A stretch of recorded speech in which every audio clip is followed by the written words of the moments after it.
नमस्कार दोस्तों। कक्षा 10 साइंस के 5वें अध्याय के प्रश्नों की बातचीत चल रही थी। देखिए अगला प्रश्न है प्रश्न संख्या 10। संयोजकता किसे कहते हैं।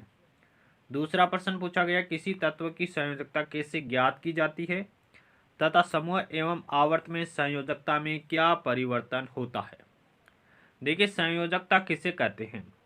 किसी भी तत्व की संयोजकता उसके परमाणु की बाह्यतम कोश में या बाहरी कोश में उपस्थित संयोजकता इलेक्ट्रॉन की संख्या से निर्धारित की जाती है। देखिए संयोजकता का निर्धारण कैसे करते हैं। तत्वों की संयोजकता का निर्धारण निम्न प्रकार से किया जाता है। यदि तत्वों की परमाणु के बाह्यतम कोश में इलेक्ट्रॉन की संख्या 1, 2, 3 या 4 है तो उनकी संयोजकता क्या होगी, 1, 2, 3, 4 होगी। यदि तत्वों के परमाणु के बाह्यतम कोश में इलेक्ट्रॉन की संख्या 5, 6, 7 है तो उन तत्वों की संयोजकताएं क्रमशः 3, 2, 1 होगी। यानी 8 में से इनको घटा लेंगे, 8 में से 5 या 7 को घटाएंगे तो उस तत्व की संयोजकता आ जाएगी। अगला देखिए यदि तत्वों के परमाणु के बाह्यतम कोश में इलेक्ट्रॉन की संख्या 8 है, किसी भी तत्व के बाह्यतम कोश में इलेक्ट्रॉन की संख्या 8 है तो उन तत्वों की संयोजकता कितनी हो जाएगी, 0 हो जाएगी। समूह में सभी तत्वों की संयोजकताएं समान होती है। यदि किसी वर्ग या समूह की बात करें या ऊपर आवर्त सारणी में ऊपर से नीचे की बात करें तो संयोजकताएं क्या होती है, समान होती है। परंतु आवर्त में बाएं से दाएं जाने पर संयोजकता पहले 1 से 4 तक बढ़ती है, फिर 1 से घट करके उत्कृष्ट गैस की स्थिति में क्या हो जाती है, 0 हो जाती है। देखिए तत्व दिए गए हैं lithium, beryllium, boron, carbon, nitrogen, oxygen, fluorine, neon.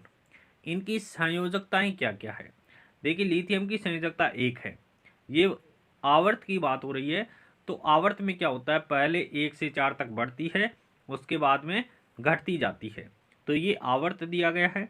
तो लिथियम की संयोजकता कितनी होती है, 1 होती है। बेरिलियम की 2 होती है, बोरोन की 3, कार्बन की 4, नाइट्रोजन की 3, ऑक्सीजन की -2, फ्लोरीन की -2 और नियोन की क्या होती है, 0 होती है। यानी पहली 4 संयोजकता प्लस में होती है और बाद वाली क्या होती है, माइनस में होती है। ये माइनस की संयोजकता हो जाएगी। प्रश्न संख्या 11 देखिए आधुनिक आवर्त सारणी में एक टेढ़ी मेढ़ी रेखा क्यों खींची गई है। तो आधुनिक आवर्त सारणी में एक टेढ़ी मेढ़ी रेखा है, वो धातु को अधातु से अलग करती है।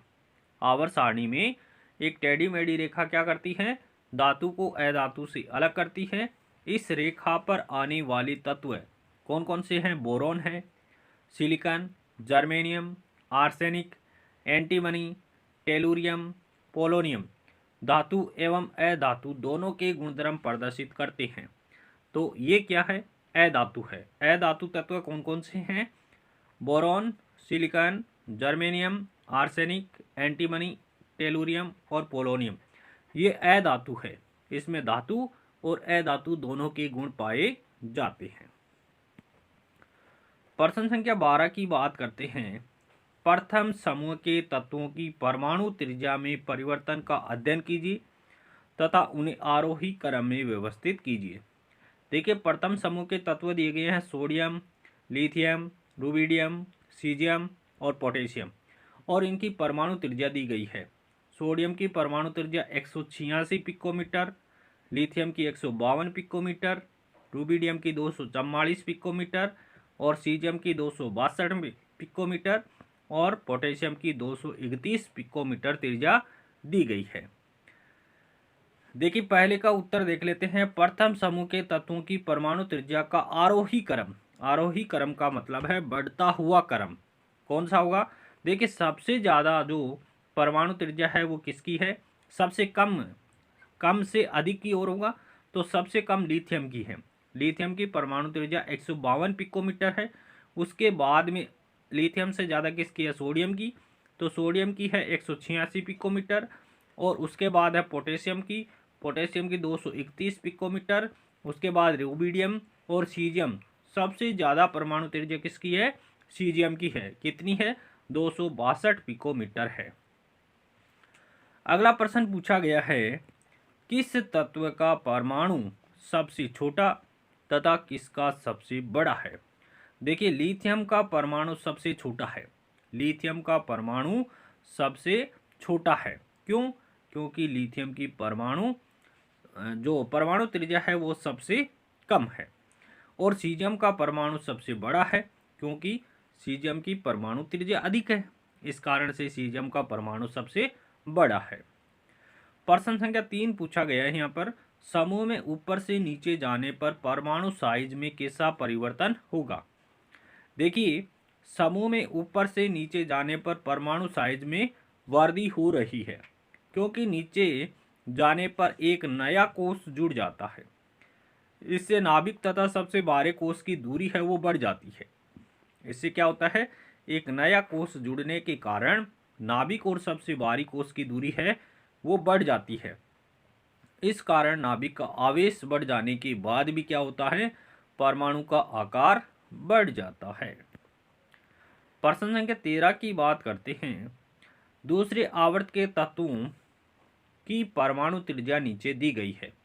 बोरोन की परमाणु त्रिज्या 88 है, बेरिलियम की 111 है, ऑक्सीजन की 66 है, नाइट्रोजन की 74 है, लिथियम की 152 और कार्बन की 77 है। इन्हें परमाणु त्रिज्या के अवरोही क्रम में व्यवस्थित कीजिए। अवरोही क्रम का मतलब है घटते हुए क्रम में। तो सबसे पहले उसको लिखना है जिसकी परमाणु संख्या परमाणु त्रिज्या है वो सबसे ज्यादा है। तो दूसरे आवर्त के तत्वों के परमाणु त्रिज्या का अवरोही क्रम, घटता हुआ क्रम, ये दूसरे आवर्त के तत्व है। तो सबसे ज्यादा किसकी है? लिथियम की है। सबसे ज्यादा पहले आएगा। लिथियम की परमाणु त्रिज्या 152 है। उसके बाद उससे कम बेरिलियम की है 111 पिकोमीटर। उसके बाद उससे कम किसकी है? बोरोन की है 88 पिकोमीटर। उसके बाद कार्बन की 77 पिकोमीटर। उसके बाद नाइट्रोजन की, और उसके बाद सबसे कम किसकी है? ऑक्सीजन की है। कितनी है? 66 पिकोमीटर है। प्रश्न संख्या 2 पूछा गया है, क्या ये तत्व अब आवर्त सारणी के आवर्त की तरह ही व्यवस्थित है? तो ये बिल्कुल आवर्त की तरह व्यवस्थित है। अब ये तत्व आवर्त सारणी में आवर्त की तरह व्यवस्थित है। यहाँ पर नहीं है, लेकिन यहाँ पर आवर्त की तरह व्यवस्थित है। सबसे पहले लिथियम आता है, उसके बाद बेरिलियम, फिर बोरोन, फिर कार्बन, फिर नाइट्रोजन, फिर ऑक्सीजन। ऑक्सीजन 8 परमाणु क्रमांक, नाइट्रोजन का 7, कार्बन के 6, बोरोन के 5, बेरिलियम के 4 और लिथियम के 3। तो ये क्या है? ये आवर्त में बाएं से दाएं सही क्रम में व्यवस्थित है। अगला प्रश्न पूछा गया है, प्रश्न संख्या 3, किस तत्व का परमाणु सबसे बड़ा है और किसका छोटा है? तो देखिए, लिथियम का परमाणु सबसे बड़ा है। लिथियम का परमाणु सबसे बड़ा है क्योंकि इसकी परमाणु त्रिज्या सबसे बड़ी है। और ऑक्सीजन का परमाणु क्या है? सबसे छोटा है, क्योंकि ऑक्सीजन की परमाणु त्रिज्या है वो क्या है? सबसे कम है। इस कारण से लिथियम का परमाणु सबसे बड़ा हो जाएगा और ऑक्सीजन का परमाणु सबसे छोटा हो जाएगा। अगला प्रश्न पूछा गया, प्रश्न संख्या 4, आवर्त में बाईं से दाईं ओर जाने पर परमाणु त्रिज्या किस प्रकार बदलती है? तो अगर आवर्त में बाएं से दाएं जाते हैं तो परमाणु त्रिज्या है वो कम होती जाती है। आवर्त में बाएं से दाएं जाएंगे तो परमाणु त्रिज्या कम होती है। प्रश्न संख्या 14 की बात करते हैं कि आवर्त सारणी के आधार पर तत्वों के गुणों में आवर्तितता का क्या अर्थ है? आवर्तिता का क्या अर्थ है? दूसरा प्रश्न यहाँ पर पूछा गया, एक परमाणु का इलेक्ट्रॉनिक विन्यास 2882 है, तो इस तत्व की परमाणु संख्या क्या है? अगला प्रश्न पूछा गया है, निम्न में से किस तत्व के साथ इसकी रासायनिक समानता होगी? परमाणु संख्या कोष्टक में दी गई है। Sodium 11, oxygen 8, magnesium 12, neon 10, fluorine 9। तो देखिए, पहला प्रश्न यहाँ पर पूछा गया, आवर्त सारणी के आधार पर तत्वों के गुणों में आवर्तिता का क्या अर्थ है? तो इसका उत्तर हो जाएगा कि जब तत्वों को उनके परमाणु संख्या के वर्दी क्रम में रखा जाता है तो भौतिक एवं रासायनिक गुणों में एक प्रकार की आवर्तिता पाई जाती है। अर्थात एक तत्व से दूसरे तत्व के गुणों में एक क्रमबद्ध परिवर्तन होता है तथा निश्चित अवधि के पश्चात उनके भौतिक और रासायनिक गुणों की पुनरावृत्ति होती है। पुनरावृत्ति को व्यक्त करने की घटना को क्या कहते हैं? आवर्तीता कहते हैं। दूसरा प्रश्न यहाँ पर पूछा गया है कि एक परमाणु का इलेक्ट्रॉनिक विन्यास क्या है? 2882 है। तो इस तत्व की परमाणु संख्या क्या होगी? तो इन चारों को जोड़ दीजिए, 2 8 10 8 18 2 20। तो इस तत्व की परमाणु संख्या कितनी हो जाएगी? 20 हो जाएगी। 2 + 8 + 2 8 + 2 हो जाएगा। कितना हो जाएगा? 20 हो जाएगा। इसी प्रकार अगला प्रश्न पूछा गया है, निम्न में से किस तत्व के साथ इसकी रासायनिक समानता होगी और परमाणु संख्या कोष्टक में दी गई है। तो इस तत्व की रासायनिक समानता मैग्नीशियम 12 से होगी। इस तत्व की रासायनिक समानता किसके साथ होगी? मैग्नीशियम 12 के साथ होगी, क्योंकि मैग्नीशियम का इलेक्ट्रॉनिक विन्यास है वो क्या होगा? 282 होगा। और इसमें भी क्या है? 2882 है। तो देखिए अंतिम दो और पहला ये दोनों मिल रहे हैं। तो परमाणु क्रमांक 20 वाले तत्व की समानता किसके साथ होगी? मैग्नीशियम के साथ होगी। जो कैल्शियम है, परमाणु संख्या 20 वाला तत्व कौन सा है? कैल्शियम। कैल्शियम की समानता किसके साथ होगी? मैग्नीशियम के साथ, क्योंकि दोनों का इलेक्ट्रॉनिक विन्यास है वो क्या है? समान है। तो 282 ये क्या है? यानी बाह्यतम कोश में इलेक्ट्रॉन की संख्या दोनों में समान है।